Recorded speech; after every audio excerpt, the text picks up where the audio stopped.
Hola, ¿cómo están? Soy Carlos de Vega desde Berlín y hoy esta es mi agenda. Cuando la escuela es el campo de batalla, hablamos de Colombia. Los profesores son las mayores víctimas de la violencia. La oposición en Venezuela, ¿es Capriles?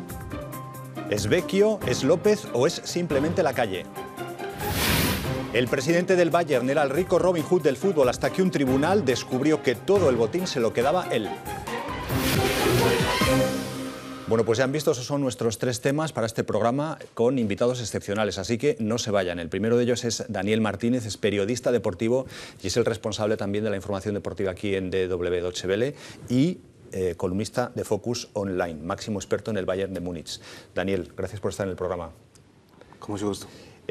Ivo Hernández, le conocen porque estuvo ya en otra ocasión en nuestro programa aportando su sabiduría sobre Venezuela, es venezolano, vive ahora en Alemania, muy duro y muy crítico con el gobierno de Nicolás Maduro, es profesor de Relaciones Internacionales de la Universidad de Münster. Ivo, gracias por estar en el programa. Gracias por invitarme.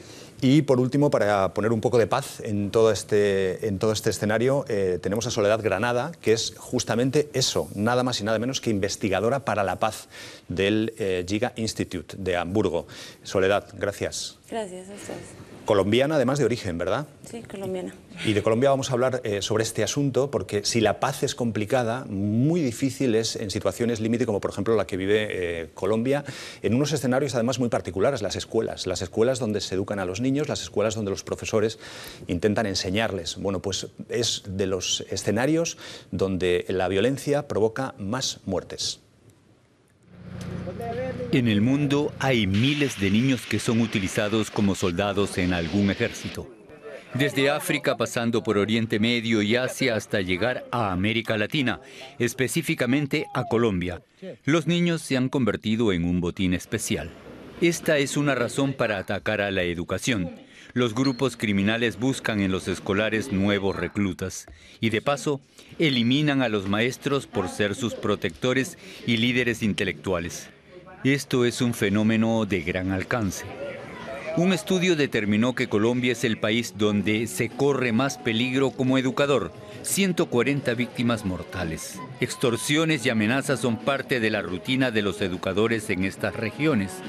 Y el problema no está limitado a pocos países, sino a todos los que tienen conflictos armados. Además de Colombia, en América Latina, México es otro de los países más afectados.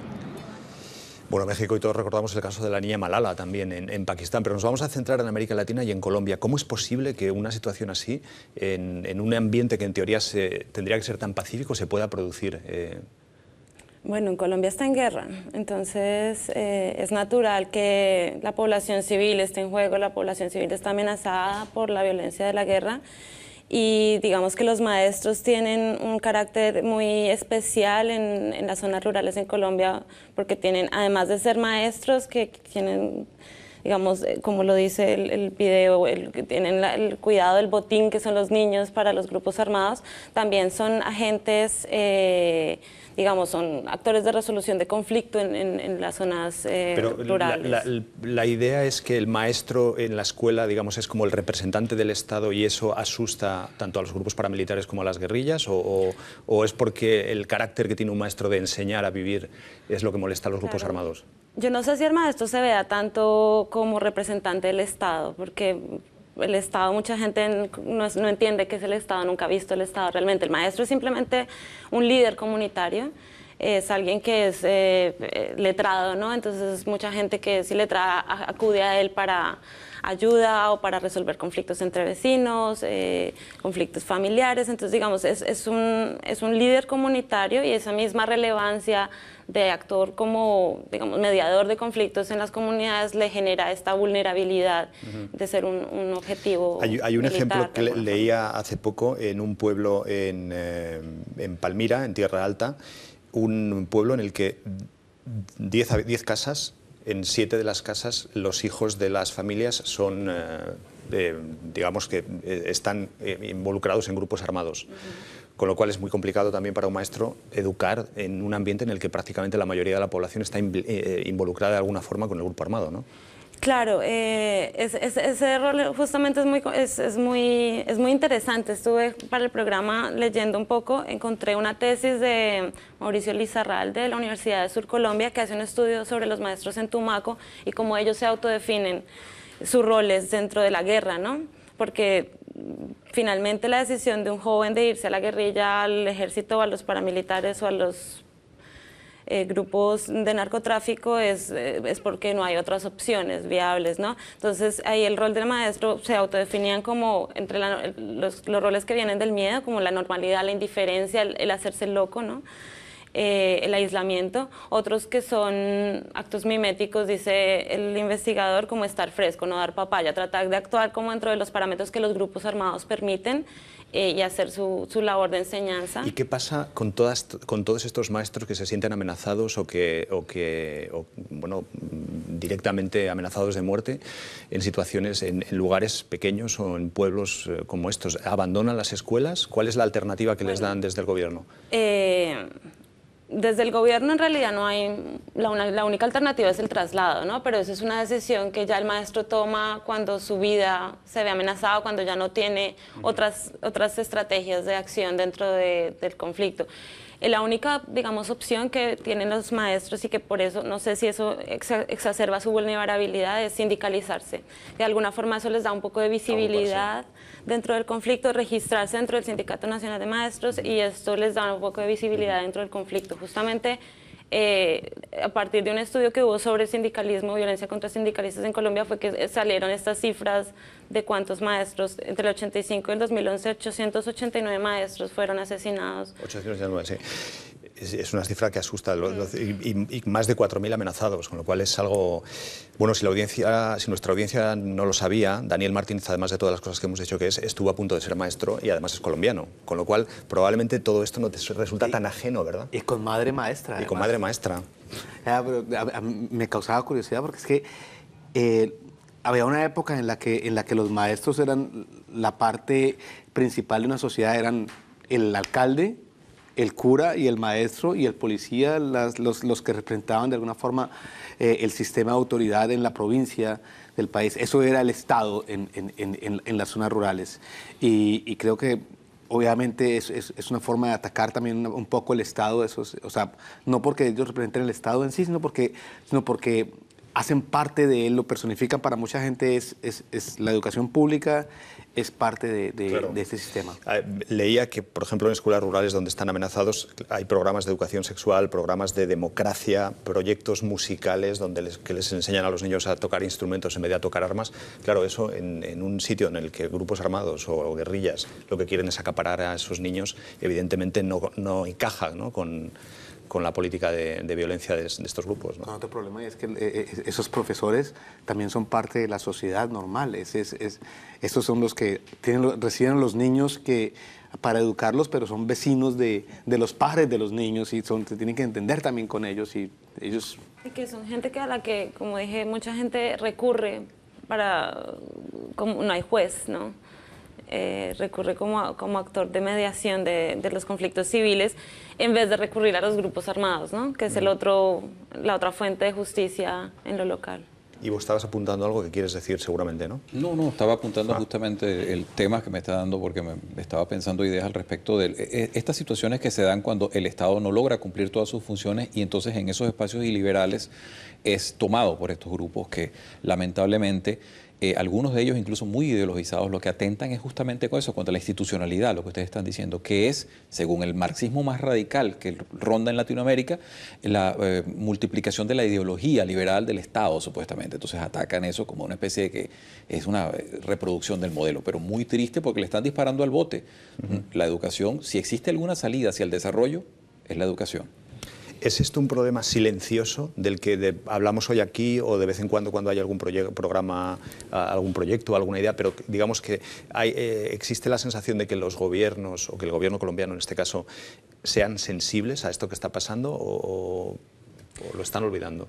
Pues no es una cosa que se olvide, pero Lo que pasa es que Colombia es un país que vive en emergencia. Todos los días están pasando cosas increíbles. La prensa está llena de noticias realmente increíbles todos los días. Entonces las emergencias se olvidan muy rápido. Entonces, pero estamos hablando de casi 1000 muertos en 10 años. Claro, pero hay otras poblaciones también vulnerables que también han sido asesinadas sistemáticamente. Entonces, digamos que hay un día que se le pone atención a unos, otros a otros, ¿no? Realmente no conozco, o sea, de una campaña específica para la protección de los maestros, ¿no? De pronto entran dentro de las campañas de protección a sindicalistas, a funcionarios públicos, pero específicamente no hay un foco. ¿Cuál ¿no? debería de ser un poco la salida o cuáles deberían ser las alternativas o las propuestas que desde vuestro laboratorio, digamos, de investigación para la paz se pueden dar para intentar reducir estas cifras? O sea, principalmente darle al maestro la relevancia del rol, la legitimidad de alguna forma de enseñar y de cambiar la generación, ¿no? Porque en ese es el proceso que estamos, ¿no? Eso va a chocar con lo que quieren los grupos armados, ¿no? Cuanto más poder tenga el maestro, más enemigo va a ser de esas... Pero no estoy hablando de poder, la legitimidad para mí no implica poder, el Estado no tiene que investir de poder al maestro, digamos que es una cuestión de que la comunidad misma proteja al maestro, ¿no? Y que esta sinergia de que el maestro no restringe la educación al aula, sino a la comunidad y a lo que está por fuera. Que sea líder. Tiene un líder transformativo de la comunidad. Claro, sí, pero que eso es lo que tengo que... Y la idea, digamos que una de las cosas como más puntuales que a mí se me ocurre es como todos estos esfuerzos de memoria histórica que se han hecho en Colombia a nivel local. Muchas comunidades han escarbado en la memoria de qué pasó con el conflicto allí. Esto tiene que recontarse a las nuevas generaciones para la no continuidad, la no repetición de estos actos y para que se busquen otras alternativas en lo local.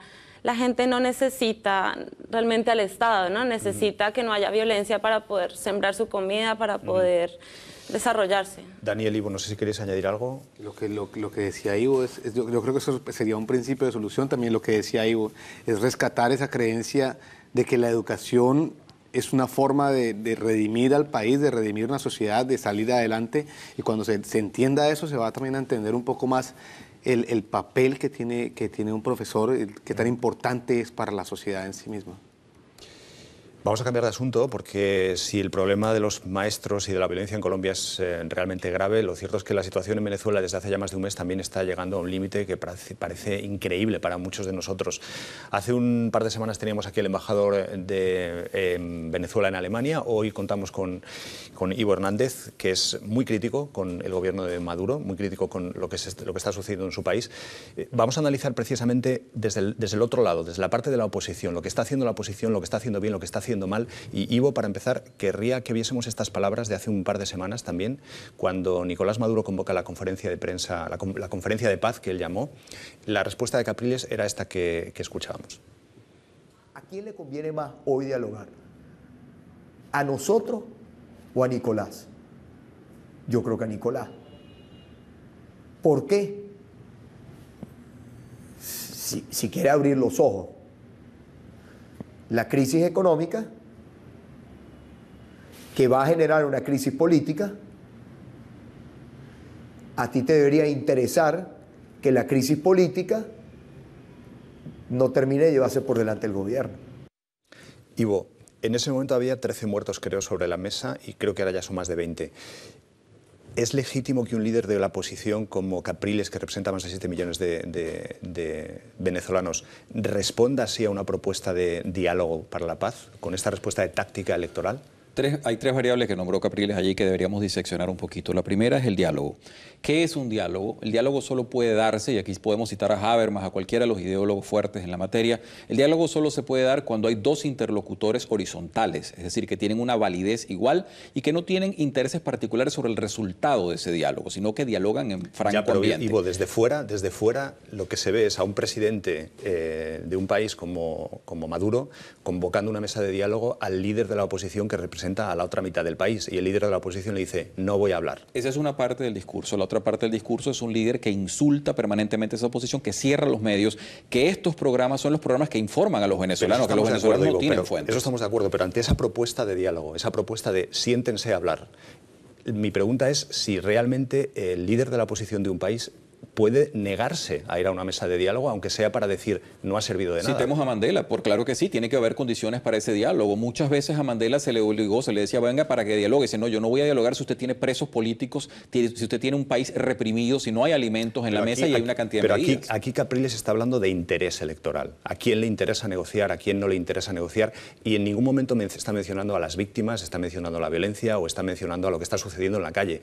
Da la impresión de que su mente está más en el interés electoral o el interés partidista que en lo que realmente está pasando en el país. 2 puntos. Lo primero que hay que entender es la temporalidad de esas declaraciones, que no son las mismas declaraciones porque los hechos se han sucedido, una violencia y una aceleración tal que ha cambiado todo. Y lo segundo es que se está hablando en ese momento a un país que no estaba tan deteriorado en esto como la acción violenta que ha recibido de parte del Estado. La represión ha sido brutal, Carlos. ¿Tú crees que ahora sí que sería necesario?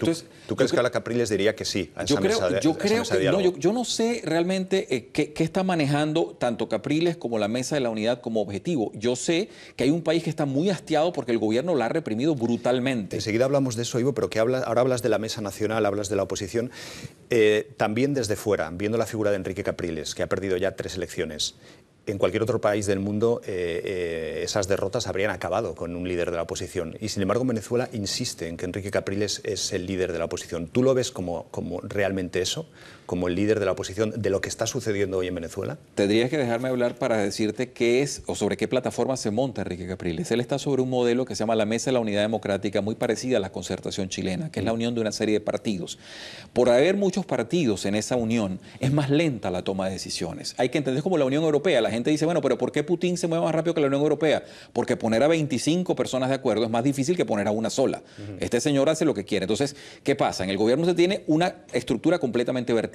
Aquí hay una estructura horizontal que tiene mucho disenso dentro de ella. Primero. Segundo, las elecciones. Yo soy una de las personas que no reconoce claras esas elecciones porque no he visto los cuadernos electorales. Se pidieron los cuadernos ante un margen tan pequeño. Dice, bueno, saquen los cuadernos. El Consejo Electoral venezolano no los pudo producir. Se enredó una especie de galimatías extraño y no los ha producido. Y la duda racional es, no veo las pruebas, no creo en los resultados. Tengo que ver los resultados. Hablamos enseguida de esto. Me gustaría ver, hablando de lo que es cómo está formada la oposición venezolana y quién es el líder y quién no es el líder. Enrique Capriles, en esta misma entrevista que concedía a la agencia Reuters, dejaba entrever también esto que es evidente y es las distintas visiones que dentro de la oposición venezolana hay ahora mismo sobre lo que se debería hacer. Por una parte, la del propio Capriles y por otra, la de Leopoldo López. Escuchamos a Capriles y te pregunto específicamente sobre este asunto. El gobierno... Mi impresión es que con lo de Leopoldo lo que buscaba era mantener un clima de confrontación, tratar además de dividir a la oposición, que es lo que permanentemente hacen, como que nosotros sin ningún tipo de complejo, lo dijimos en una oportunidad, tenemos diferentes visiones, pero tenemos algo que nos une, que es mucho más grande, que es el país. Claro, esto es lo que dice Capriles, pero en un país donde ha habido un liderazgo tan personalista desde hace más de 10 años, ¿realmente puede funcionar una oposición como la que se está planteando desde la Mesa de la Unidad Nacional, donde no hay un líder claro? Déjame citar la primera de los sonidos que me pusiste, la variable económica. Hablemos en estricto marxismo. Lo que usted está viendo, lo que está viendo el televidente en estos momentos, no es una crisis política, es una crisis económica. No es posible que Venezuela no tiene un bloqueo. Los cubanos decían que ellos hacen cola porque tienen un bloqueo americano. En Venezuela no hay bloqueo de nada, no hay papel toalé, no hay comida, hay colas para todo y ahora se pretende una libreta de razonamiento. Explíqueme usted, cualquiera que pueda, cómo un petroestado en estos momentos se le arrodilla de esa manera. Eso no tiene lógica. Venezuela es un maratonista que le están obligando a donar sangre mientras corre para mantener a Cuba. Eso no lo puede soportar ninguna economía y la economía está derruida. La inflación más alta del mundo. ¿Cómo puede usted manejar eso con los ingresos petroleros que tenemos? Eso no se coteja. Pero Ivo, hay una cosa que también es real. Hace unos meses hubo elecciones municipales y la mayoría de los ayuntamientos los volvió a ganar el chavismo. Cuidado con los porcentajes. Los porcentajes totales. La oposición gana las grandes ciudades, el chavismo gana en el interior. ¿Por qué? Porque en un petroestado, los países, entiéndeme una cosa, Carlos, es muy importante esto porque es un dibujo difícil. Venezuela es un petroestado, la gente vive del Estado. Pero vayámonos a las elecciones presidenciales, da igual, 51% Maduro, 50% Capriles. Correcto, 51%, 50% no comprobado, no se han visto los cuadernos, lo asumió la Mesa de la Unidad con gallardía y dijo vamos a trabajar sobre esto, a tratar de cooperar. ¿Qué ha recibido de parte de lo hemos asumido? Quiero decir, luego ya no podemos decir que no era legítimo el resultado. Quiero decir, si está has Por subido eso, el resultado. yo hablo como analista político cuando te digo, mira, yo no he visto resultados, yo todavía dudo. Pero ahora, la oposición lo asume. Por eso te digo, si se asume ese resultado, lo cierto es que a pesar de la crisis política, a pesar de la crisis económica, a pesar de todo lo que haya, más de la mitad del país ha dicho a Maduro, quiero que tú seas el presidente. Sí, pero entiende una cosa, Carlos. Eso se dijo en un momento cuando la economía no se ha agravado tanto y ahí hemos llegado ahora a ver esa otra cara de un gobierno que utiliza fuerzas paramilitares para reprimir, que utiliza armas de guerra y balas de guerra, porque si ves la prensa del 14, de unos 3 días después de la primera marcha, los primeros muertos fueron muertos con balas blindadas, prohibidas por todos los tratados internacionales, lo dijo la prensa venezolana. Entonces, ¿qué es lo que estamos viendo? Ahora le estamos viendo la otra cara a un gobierno que necesita implementar medidas económicas brutales, entre ellas el aumento de la gasolina, más devaluación, y necesita para ello una paz forzada con mucha represión. Déjame que nos pongamos el tercer audio que teníamos previsto para esta entrevista, que es de Carlos Vecchio, un opositor, que habla directamente en boca de Leopoldo López, que está encarcelado, ya saben, desde hace prácticamente un mes, acusado por parte del gobierno de Nicolás Maduro de estar urdiendo una especie de golpe de Estado con las protestas callejeras. Convocamos a todos los movimientos sociales, políticos y a todo el pueblo venezolano a que juntos articulemos un movimiento de fuerza popular para hacer realidad nuestras exigencias. Al régimen y en particular a Maduro, le decimos que de no tener respuesta oportuna a estas exigencias democráticas, justas y constitucionales, no quedará otra opción que la de asumir el compromiso de seguir en la calle, de intensificar la protesta pacífica, pero irreverente y contundente, hasta ver nacer la patria que todos merecemos. Irreverente, contundente, movimiento de fuerza. Ivo, ¿realmente la oposición venezolana, la corriente de Leopoldo López, controla la violencia que se puede estar desatando en el país? También por parte de la oposición, porque es verdad que están los colectivos, pero también están las guarimbas. ¿Es algo que es responsabilidad de la oposición? ¿Y tú crees que lo están controlando? No, el problema es que hay un cansancio y un hastío muy grande de parte de la población que además está siendo víctima del uso de armas que se le dijo. Pero es un cansancio que está alentado por parte de la oposición. Recuerda este detalle, Carlos. Durante años Venezuela ha sido uno de los más grandes compradores de armas en la región y se nos decía que era para luchar contra el imperialismo. Falso. Se está usando contra la población. Sí, pero y es esa gente la que está reaccionando. Ese es el detonante grande. Está reaccionando ahora mismo, digamos, con el consentimiento de líderes de la oposición que les están diciendo, estáis haciéndolo bien. No, le estás diciendo a la gente, ese grupo de oposición que tú dices no está tan cohesionado, no hay una estructura de oposición como tú la quieres ver. Hay una cantidad de opiniones, una amalgama. Ahí tenemos un problema que es del que hablábamos al principio. Correcto, es una amalgama de opiniones, entre las cuales unas prevalecen y otras no. Pero hay mucha desarticulación porque el régimen está oprimiendo, no hay medios de comunicación, hay una represión brutal y hay un uso de armas indiscriminado de parte del régimen. Hay otro elemento que también es sorprendente desde fuera y es cómo la reacción de los países de América Latina ha sido llamar a la calma como mucho, pero no respaldar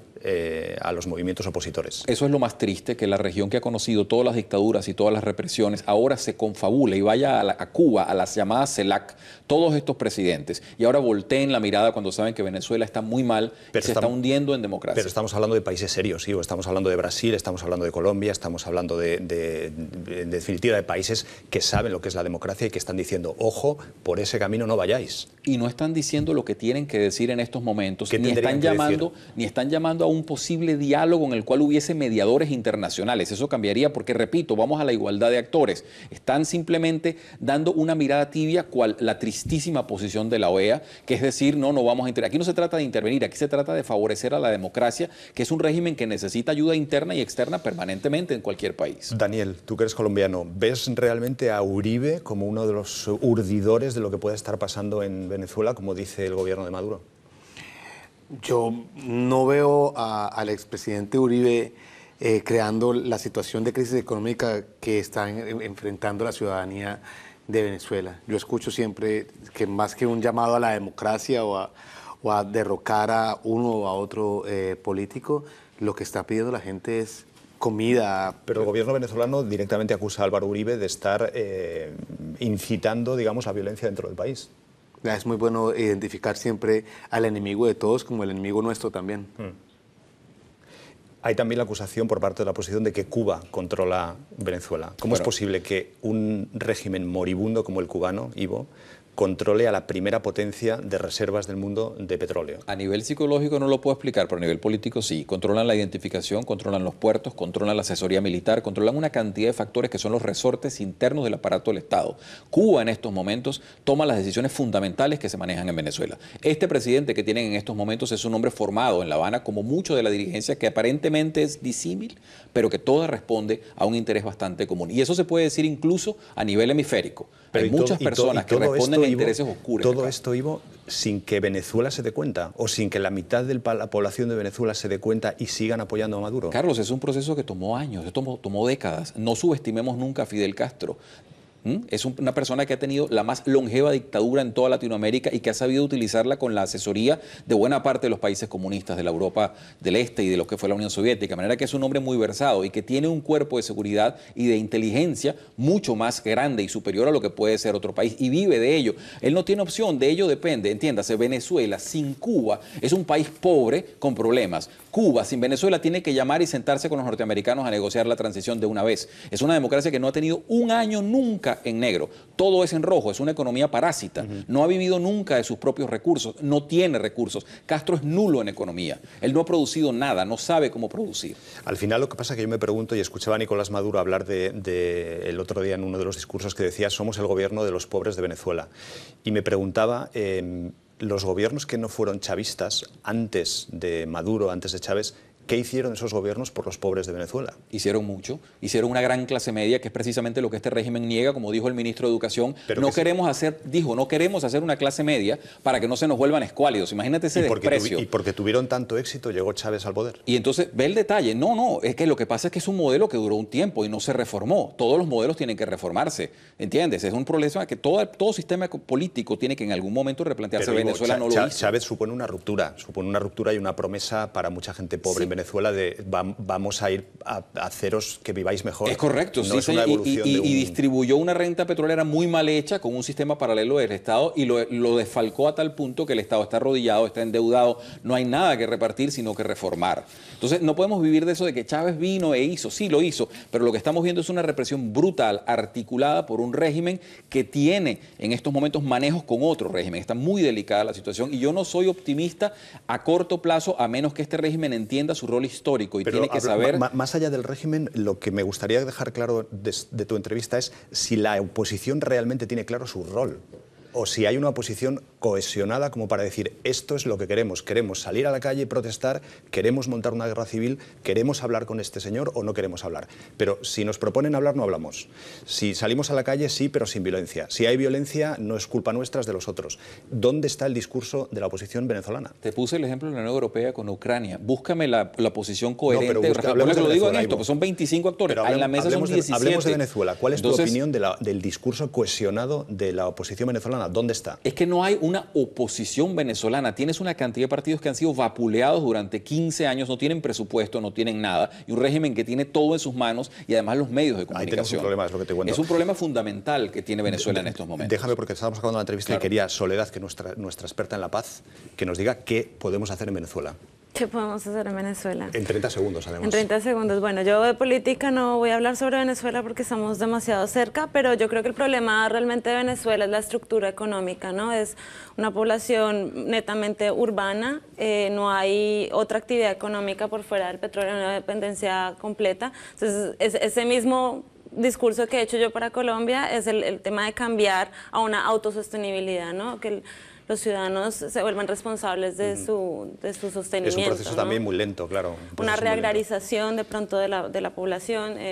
Al final, ¿tú prevés que el gobierno de Maduro dure otros 4 o 5 años? ¿O la economía va a hacerle caer sí o sí, independientemente de lo que haga la oposición? La economía tiene el régimen carcomido por dentro si no se reforma y no logra cambiar esto, pero para beneficio de la población, no para darle más dinero a Cuba, probablemente tenga una sobrevida. Si no, el régimen no tiene mucho chance de sobrevivir. Y no sé si puedo interrumpir un poquito. Sí. Otro tema que me parece importante, solo para tener en cuenta en Venezuela, en lo rural, es, aparte del problema de la crisis puntual hoy en día, están los problemas que no salen a la luz, que son la inseguridad en las zonas rurales, ¿no? Todo el problema paramilitares, incursiones guerrilleras, tráfico de drogas, de armas, etcétera, que hay que tenerlo también en cuenta, ¿no? Por en supuesto. El balance. La inseguridad es el gran tema, aparte del tema económico. No, sí, claramente al principio está la inseguridad, está la crisis económica, está la falta de expectativas. Lo que queríamos intentar en este programa era ver eso, desde dónde se dirige esa alternativa, quién la vehicula y hacia dónde van y cuál es el discurso, Pero que es algo que no sabemos que existe. En ese momento conducir esa energía para que no se vuelva esto que se está volviendo. Estamos llegando a la anarquía, es decir, a la carencia de estructura de dominio. El Estado no tiene gobernabilidad en estos momentos en Venezuela. El régimen tiene las manos completamente sueltas, no sabe qué hacer, sí, pero y un montón de fuerzas paramilitares el Estado sueltas. no lo forman también la oposición, Ivo. El Estado lo forma un poco todas las que son las estructuras. En un petroestado, Carlos, es distinto porque el dinero lo maneja el gobierno. Ese es el problema. Es el dueño de todo, es el dueño de la fiesta completa. Hay la nacionalización, además. Claro. ¿Hay evasión de impuestos en Venezuela, Ivo? La estructura fiscal... Estoy buscando por si Uli Genes puede mandar por allí algo de los millones que ha echado. No, la estructura fiscal de Venezuela, como bien lo hemos dicho, es la estructura de un petroestado. Es distinta a los hermanos latinoamericanos que tienen una estructura quizás más desarrollada. La nuestra ha recibido reformas, pero el petróleo sigue siendo un gran tema y la gente no tiene una cultura fiscal muy profunda y menos la va a tener cuando siente que está pagando para que el régimen compre armas y los masacre, ¿no? Ivo, vuelve dentro de poco y sigamos hablando de este tema porque es ilimitado, con lo cual yo creo que no lo podemos terminar en un solo programa. Vamos a cambiar de asunto. Te preguntaba por la evasión de impuestos por Uli Genes, el presidente del Bayern de Múnich, que bueno, pues el hombre era un señor respetadísimo por prácticamente todo el mundo del deporte y por todo, incluso por la propia Angela Merkel, porque defendía a los pobres, porque criticaba la bolsa, porque decía que los que ganaban demasiado dinero no lo hacían bien, porque él pagaba sus impuestos en Alemania como buen alemán. Bueno, pues resultó que todo eso era una montaña de arena falsa y que el hombre ha estado ahorrando de aquí para allí en cuentas suizas millones y millones de euros que, por supuesto, no ha declarado al fisco. Así que ahora todo eso está en un tribunal. Clemencia para Uli Hoeneß, quien según sus seguidores ha hecho muchas cosas buenas. Pero el presidente del Bayern de Múnich también hizo muchas cosas buenas para sí mismo. Hoeneß ha sido considerado como una autoridad moral, tanto en el fútbol como en la política. Sin embargo, el gerente de uno de los equipos más fuertes y conocidos del mundo ha sido destapado como evasor fiscal. Se trata de por lo menos 15 millones de euros de evasión entre los años 2003 y 2009, algo que él mismo ya ha reconocido. Pero la cifra podría ser todavía más alta. A Hoeneß se le sigue un proceso para determinar si debe o no ir a la cárcel. Él se había inculpado cuando se dio cuenta que seguían la pista de sus cuentas secretas en Suiza. La autoinculpación podría exonerarlo, un privilegio que da el derecho fiscal alemán y ninguna otra legislación. Con todo ello, los fans siguen a su lado. El futuro del presidente del Bayern depende de un tribunal. Pero aún así, ¿es justo tratar la evasión fiscal como un pecado sin importancia? Pecado sin importancia, Daniel, porque los fans siguen apoyándole, cosa que es un poco sorprendente cuando estamos hablando de casi 20 millones de euros, ¿no?, de evasión fiscal. Carlos, yo tengo que corregirlo ahí, actualizarlo un poco, porque precisamente ayer publicamos... Qué diplomático eres, ¿cómo se nota que tienes un pasado diplomático? No, pero es que ayer publicamos precisamente una nota al respecto, porque consultamos en la redacción a diferentes grupos de aficionados, sí, de los mismos que hace un año nos habían hablado y nos habían contado que estaban al lado de Uli Hoeneß, que lo defendían, que ese era su hombre y su ídolo. En esta ocasión, los aficionados se han retirado un poco de Uli Hoeneß, han guardado distancia. De hecho, han sido individuos solamente, grupos muy pequeños y no organizados, no las grandes peñas de seguidores del Bayern, las que se han hecho presentes en el juicio a apoyarlo. Pero dime una cosa, Daniel, porque este señor, que para la gente que no lo conozca, es verdad que presumía de pagar impuestos en Alemania, gran patriota, defendido por Angela Merkel como modelo a seguir, y de repente se descubre esto. Desde la mente de Uli Hoeneß, ¿cuál es el razonamiento que puede dar para que existan estas dos personalidades tan distintas? Él lo ha explicado en el juicio. Él básicamente se ha presentado a sí mismo como víctima de su vicio en la especulación de dinero. Tenemos que también aclarar que esto es una Michael Douglas que era también adicto al sexo, ¿no?, y que por eso engañaba a su mujer. Eso es básicamente, o sea, el delito es delito, eso no deja de ser delito si yo soy adicto a alguna cosa o no. Bueno, Michael Douglas tampoco era criminal por hacer esto. Bueno, pero el que rompió el matrimonio, pero nada más, creo. Ok, pero siguió siendo un un hombre que traicionó a su mujer. O sea, el delito de traición siguió ahí. O sea, traicionó a su mujer, si era adicto al sexo o no. Eso es lo mismo que alguien que bajo el influjo del... Volvamos a genes. Sí, eso es lo mismo que cuando bajo el influjo del alcohol yo causo un accidente o no y alguien muere. O sea, soy un asesino. Si la adicción es básicamente algo que determina la gravedad de la pena, pero no del delito. El delito sigue siendo el mismo. En el caso de Uli Genes hay que señalar que él aquí en Alemania pagó todos sus impuestos. O sea, lo que ganó en Alemania lo declaró en Alemania. Esto se trata de impuestos que no declaró, de cuentas que manejaba en el exterior y que básicamente estaban hasta donde va el proceso y lo que hemos conocido de la información que ha salido de la Corte, eran cuentas que manejaba solamente para especular. Dinero que además tampoco necesitaba.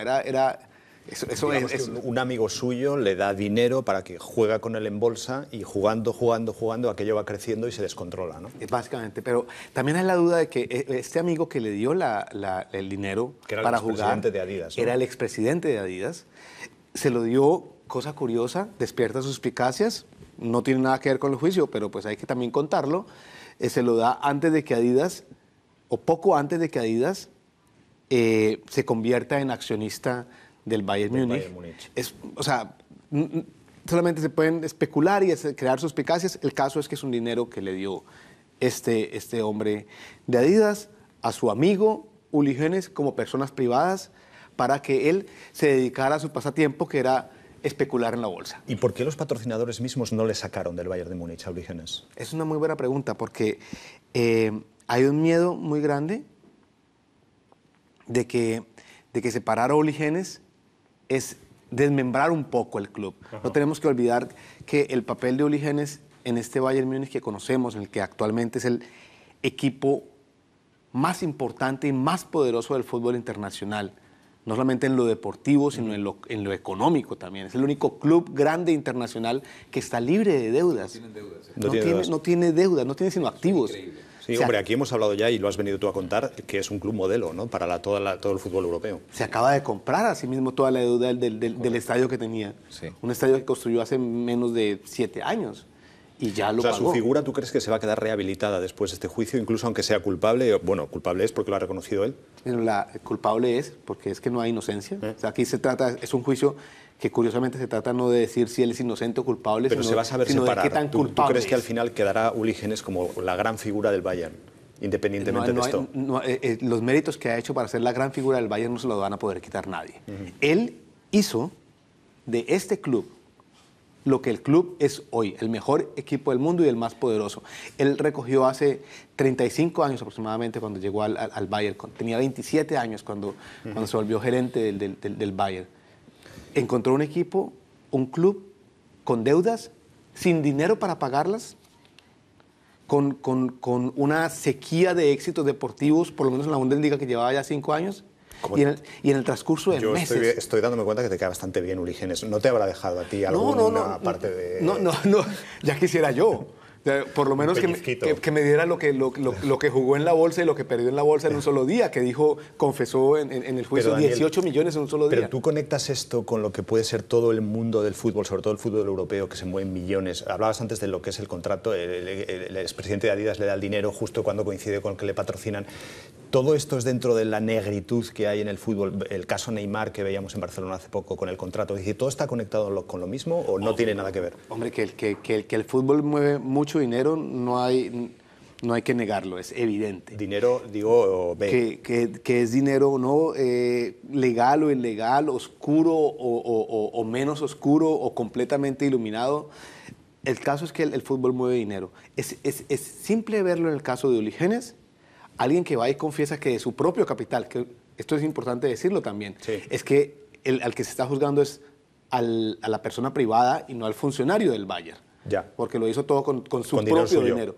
Pero que alguien maneje sumas especulando en la bolsa un día de 18 millones, en un solo día, 18 millones de euros, y es un hombre que vive del fútbol. Es impresionante. Hay un atenuante que pudiera aplicársele a jóvenes en el cual Alemania está bastante neófita. Recuérdese lo que pasó con el escándalo HSBC, con aquel técnico que se escapó con una gran cantidad de data. El Estado de Westfalia del Norte compró un CD por 10.000 euros con esa data y se dieron cuenta de toda la cantidad de gente que estaba evadiendo dinero en los bancos suizos. Entonces ahí se produjo una especie de negociación bastante confidencial en la cual se le dijo, bueno, si quieres se ponen al día, y la gente, por supuesto, inmediatamente todo el mundo pagó su cuestión. De manera que Hoeneß se está moviendo en un territorio en el cual puede haber cierta benevolencia institucional en tanto él corra con las deudas y pague lo que debe. Él ha dicho que va a pagar. Eso sería lo más importante. Y ahí Alemania tendría que ver, porque el problema es que la evasión se está volviendo un deporte nacional para muchas personas con dinero aquí.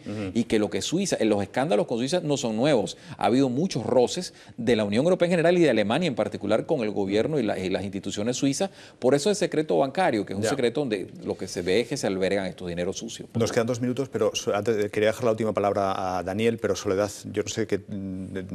Tú no has evadido nada, ¿no? No evadido nada. Y Tampoco... me encanta el fútbol, pero me quiero abstener de dar una opinión. Bueno, mujer, lo dices de esa manera como que seguro que tienes una opinión fuerte, pero que no te atreves, ¿ok? No. Pues realmente esto pasa en todas partes, ¿no? Entonces es... Es verdad que este es un caso particular, porque claro... Es uno de los vicios del capitalismo, diría yo.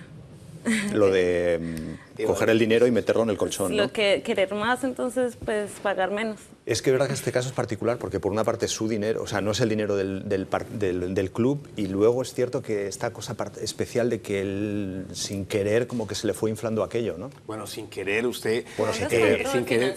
Sí, no, un pequeño accidente. Un pequeño accidente. Mire, yo ayer conversaba con mi hijo acerca del caso, tiene 7 años, no encontraba cómo preguntarle porque me decía, ¿de qué va a hablar usted de Hoeneß? Tu hijo también muy listo, con 7 años ya...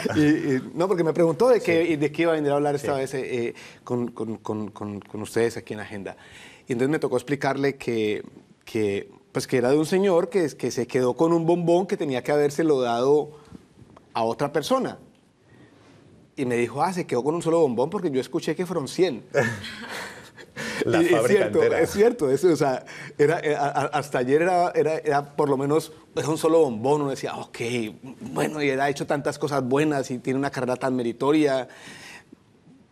Un bombón, pero es que se quedó con 100. El problema es que el hombre es un ejemplo para la gente joven, eso también es... Hay un problema también para los jueces ahí que tienen que tomar esa cantidad de factores aleatorios y algunos atenuantes, pero es un ejemplo para la juventud. Ivo Hernández, gracias por estar en el programa otra vez. Daniel, Carlos. Hemos hablado de bombones, hemos hablado de Michael Douglas, hemos hablado de fútbol. Yo no sé, vuelve la semana que viene. Diplomático. Y ha sido muy diplomático. Y Soledad Granada, gracias por estar con nosotros también en el programa. Gracias a los tres, apasionante. Gracias también a ustedes por seguirnos. Ya saben que pueden volver a ver el programa en nuestra página web de w.de. Estamos en Facebook, estamos en Twitter. Mi Twitter personal es Carlos de Vega, por si me quieren insultar o pegar. Bueno, pegar a través de Twitter no. Y vuelvo la semana que viene con una nueva página de Mi Agenda. Gracias.